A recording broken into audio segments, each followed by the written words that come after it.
Let me take you through like day 4 of a week that's got us playing 5 shows and then radio stuff. So I went to bed like at 3 in the morning and got a call from my manager in LA like at 4 in the morning, and then wake up to go to work this morning like at 8 in the morning, and then worked like a 12-hour day. Kind of a little scruffier than normal and smellier than normal from 3 shows already having happened by Wednesday. And then go home, take a nap, set your alarm for 9 p.m. on a weeknight, just so you can wake up and go out and party and play again. Play a set at 1 in the morning on a school night, and probably go to bed at 4 a.m. and then wake up the next morning to go to work. I guess that might be one of the bummers about CMJ, is that I can't get far enough away from the responsibilities of work and stuff.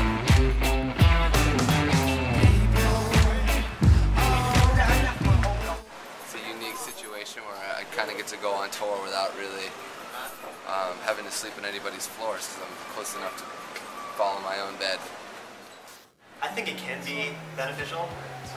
You know, it's just like any other festival, like South by Southwest, where it's just like so much stuff's going on that it is hard to get people to a particular show. But then again, you know, there are always like happy instances where somebody important catches your set, and like it makes it worthwhile. So shorter sets, yeah, that's pretty much. I mean, last year we did exactly what we do. Hopefully we'll be able to do projections tonight. We don't have projections, but we'll see. Yeah, we did, let's see, total we had 1, 2, 3, I think 6 shows and 1 live session. So pretty busy, yeah. In the span of like... No, 7. 2 shows, yeah. In the span of like 4 days. Yeah. Yeah. So, yeah, it was hectic. We played twice yesterday, we're playing twice today, and then tomorrow we're going I have to play 3 times today. The sets are usually shorter, and by the time you go on, you're usually getting yelled at that it's even shorter than your shorter set is. So you kind of just play the jams. They're all jams, but some shows kind of call for more action-packed material.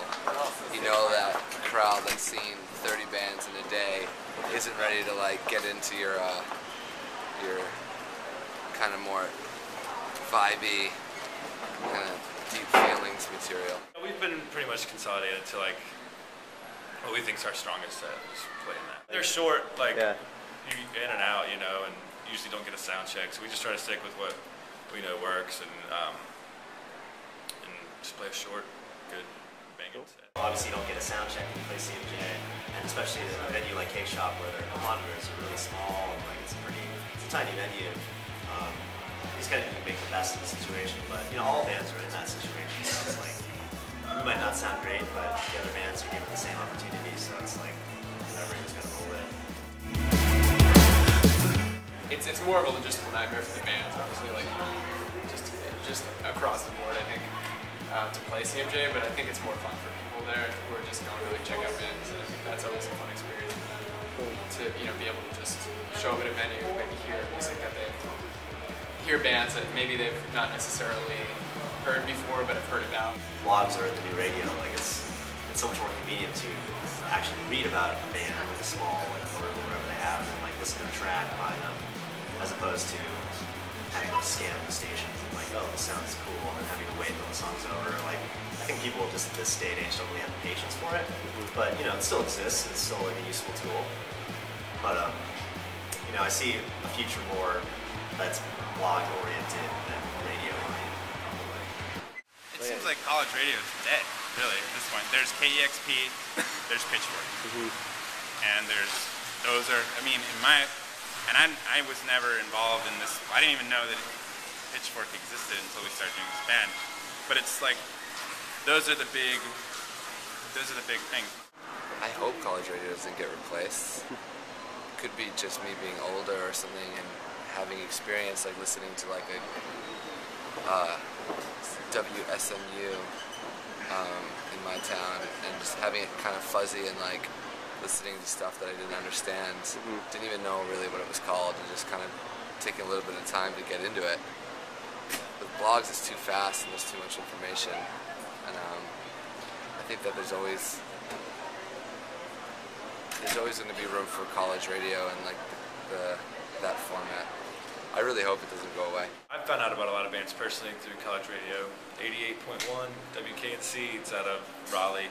It's a great college station. I'm kind of new to the blog world, but I've seen it benefit us, so I'm sure people are paying attention to it. So there's all these different outlets now for indie bands. Radio in general is just kind of dead.